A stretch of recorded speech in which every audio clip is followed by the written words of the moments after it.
आखिर क्या रीजन है जिसकी वजह से बालासाहब ठाकरे की शिवसेना सत्ता से पूरी तरह बाहर हो गई और 2026 में जिस बीएमसी पर 25 सालों से शिवसेना का राज था वो भी हारी। 2024 का विधानसभा इलेक्शन भी शिवसेना बुरी तरह हारी।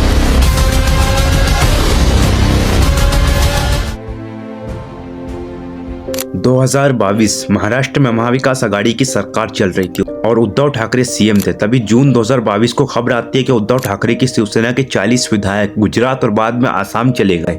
इन विधायकों को लीड कर रहे थे शिवसेना के काफी पुराने नेता एकनाथ शिंदे। बहरहाल 40 विधायकों से संपर्क टूटने की वजह से महाविकास आघाड़ी बहुमत से दूर हो गई। सीएम उद्धव ठाकरे सरकार का बहुमत साबित नहीं कर पाए और 29 जून 2022 को सीएम उद्धव ठाकरे ने इस्तीफा दिया। महाविकास आघाड़ी की सरकार गिर गई और अगले दिन 30 जून 2022 को बीजेपी और शिंदे गुट के 40 विधायकों ने गठबंधन किया और एकनाथ शिंदे बने महाराष्ट्र के मुख्यमंत्री। शिंदे गुट का दावा था कि असली शिवसेना वो है। मामला इलेक्शन कमीशन और सुप्रीम कोर्ट तक गया। ज्यादा विधायक शिंदे गुट की तरफ चले गए थे, इसलिए पार्टी का नाम, चुनाव चिन्ह सब शिंदे गुट को दे दिया गया और असली शिवसेना का दर्जा। बालासाहब ठाकरे की शिवसेना अब टूट चुकी थी। उद्धव ठाकरे को नया पार्टी सिंबल, नया नाम दिया गया और फिर शिवसेना का संगठन कमजोर होने लगा। 2024 का विधानसभा इलेक्शन भी शिवसेना बुरी तरह हारी और 2026 में जिस बीएमसी पर 25 सालों से शिवसेना का राज था वो भी हारी। आखिर क्या रीजन है जिसकी वजह से बालासाहब ठाकरे की शिवसेना सत्ता से पूरी तरह बाहर हो गई, टूट गई? जब एक व्यक्ति ने ठाकरे परिवार से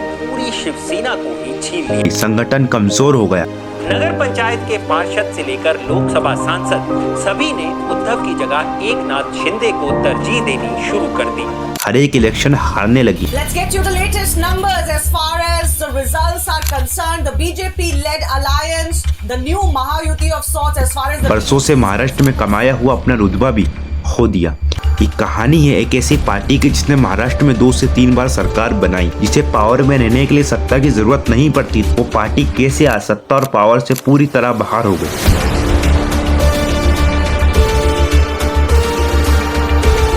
शिवसेना के डाउनफॉल को समझने के लिए हमें उनके पॉलिटिकल करियर को समझना होगा कि कैसे एक आम आदमी द्वारा बनाई गई शिवसेना महाराष्ट्र की सबसे बड़ी पार्टी बनी, महाराष्ट्र में सरकार बनाई, मुंबई पर राज किया, प्रधानमंत्री तक को सपोर्ट दिया और फिर सत्ता से पूरी तरह बाहर हो गई।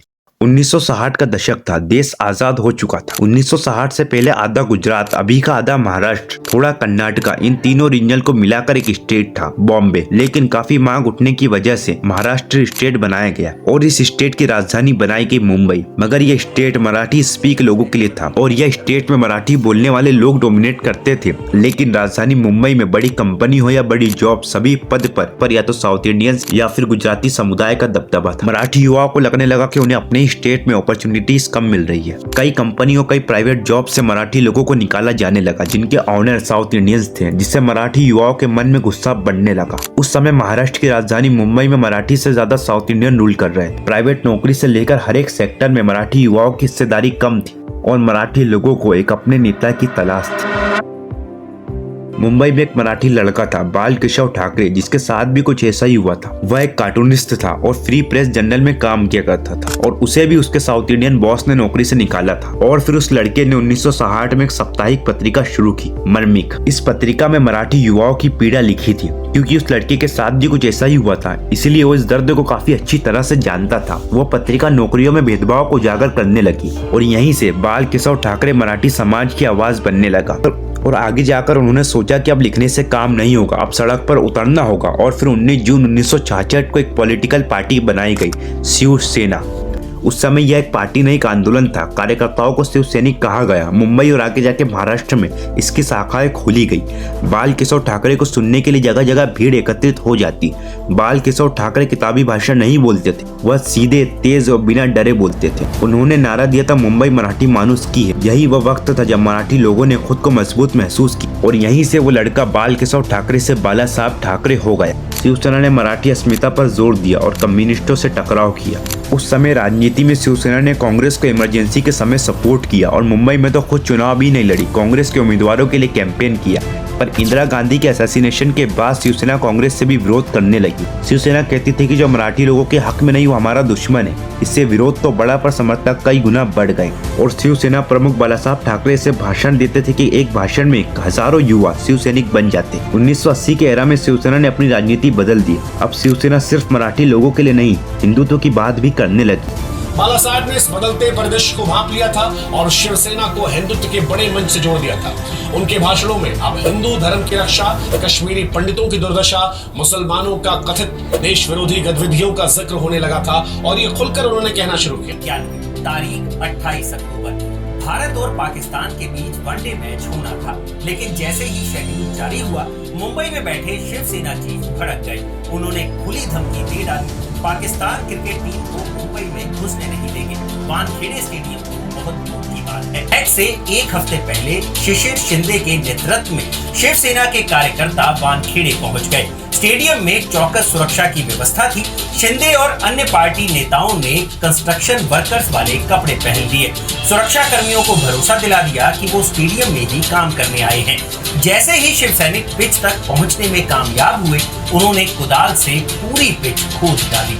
खूब बवाल मचा। ठाकरे की आलोचना हुई। कहा गया कि बाल ठाकरे क्रिकेट और पॉलिटिक्स को मिक्स कर रहे हैं। देश में राम मंदिर आंदोलन चल रहा था। शिवसेना भी इस आंदोलन में शामिल हुई। यहीं से शिवसेना ने खुलकर हिंदुत्व की भाषा अपनाई। शिवसेना ने खुद को एक कट्टर हिंदुत्व पार्टी के रूप में पेश किया। 1992 में अयोध्या इंसिडेंट के बाद मुंबई में बड़े दंगे हुए। शिवसेना पर इस दंगों का आरोप भी लगा। शिवसेना खुलकर मुस्लिम का विरोध करने लगी।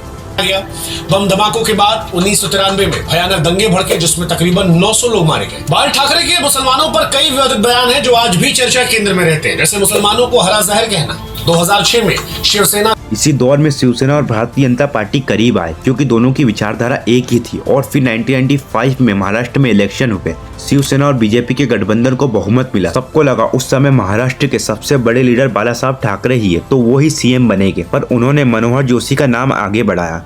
लेकिन इस सरकार का पूरा कंट्रोल बालासाहेब ठाकरे के पास ही था, ऐसा कहा जाता है। महाराष्ट्र में शिवसेना सत्ता में कम रही, पर मुंबई और महाराष्ट्र के कई इलाकों में बालासाहेब ठाकरे काफी मजबूत रहे। पर फिर 2012 में बालासाहेब ठाकरे का निधन हो गया। शिवसेना का उत्तराधिकारी बालासाहेब ठाकरे घोषित कर चुके थे, उनके बेटे उद्धव ठाकरे। लेकिन अब कहानी में एक ट्विस्ट आता है। उद्धव ठाकरे की सोच थोड़ी अलग थी, ऐसा बताया जाता है। जहां बालासाहेब ठाकरे तीखे बोल की वजह से जाने जाते थे, वहीं कहा जाता है कि उद्धव ठाकरे संवेदनशील और बैलेंस्ड सोच के साथ आगे बढ़ते थे। उनकी आइडियोलॉजी में अग्रेशन कम था और 2014 का विधानसभा पूरी तरह उद्धव ठाकरे लीड कर रहे थे। बीजेपी और शिवसेना ने वह इलेक्शन अलग अलग लड़ा था और शिवसेना ने 63 सीटें जीती, लेकिन किसी भी पार्टी को बहुमत नहीं मिला। और फिर बीजेपी और शिवसेना ने दोबारा गठबंधन किया और सरकार बनाई।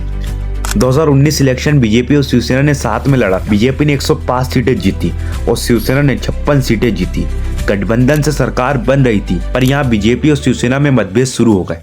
इस बार शिवसेना चाहती थी कि सीएम उनका होना चाहिए, पर बीजेपी ने इससे मना कर दिया। और फिर उद्धव ठाकरे ने एक ऐतिहासिक फैसला लिया जो बाद में शिवसेना के डाउनफॉल का मेन रीजन बना। उद्धव ठाकरे ने कांग्रेस और एनसीपी के साथ हाथ मिला ली।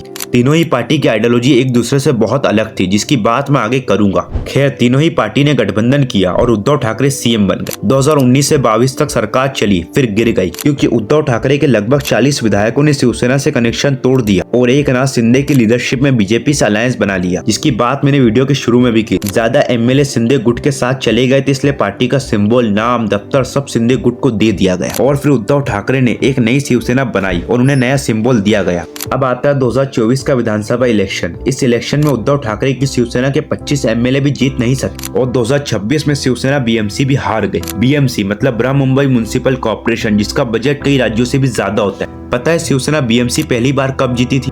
1997 में। और तब से 2026 तक बीएमसी पर शिवसेना का कब्जा था। पर 2026 में शिवसेना बीएमसी भी हार गई। पार्टी का परफॉर्मेंस पिछले कुछ सालों में अच्छा नहीं रहा है। हो सकता है कि पार्टी आगे जाकर कमबैक करे, पर अभी तो पार्टी की लेगेसी पूरी तरह खराब हो चुकी है और इसके कई सारे रीजन है जो मैं आपको एक एक करके बताता हूँ। जब से शिवसेना बनी, बालासाहेब ठाकरे शिवसेना के मेन फेस थे, वह पार्टी की पहचान थे।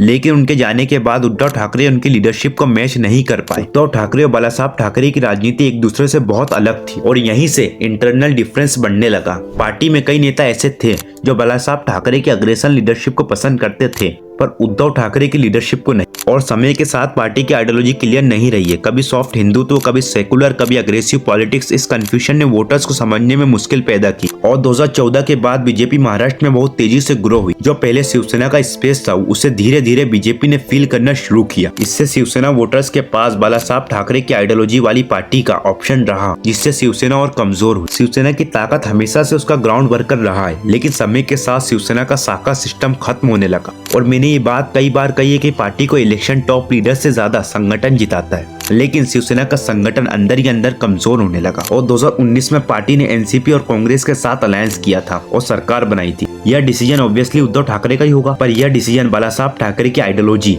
शिवसेना की आइडियोलॉजी से बाहर था।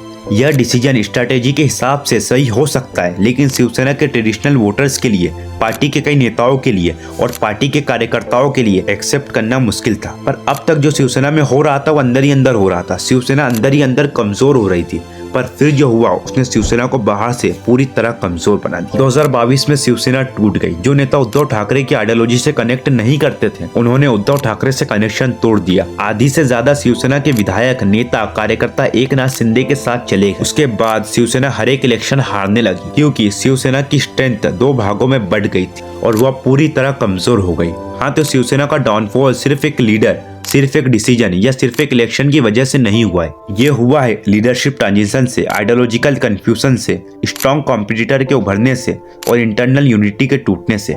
मुझे लगता है कि शिवसेना का डाउनफॉल एक पार्टी का खत्म होना नहीं है, बल्कि बदलते समय की पॉलिटिक्स का परिणाम है। हो सकता है कि आगे जाके शिवसेना इलेक्शन जीते, पर अभी तो ना केंद्र लेवल पर उनके सपोर्ट से सरकार बनी है, ना राज्य में उनकी सरकार है और ना ही मुंबई में उनका मेयर है। मतलब अभी तो शिवसेना सत्ता और पावर से पूरी तरह बाहर है।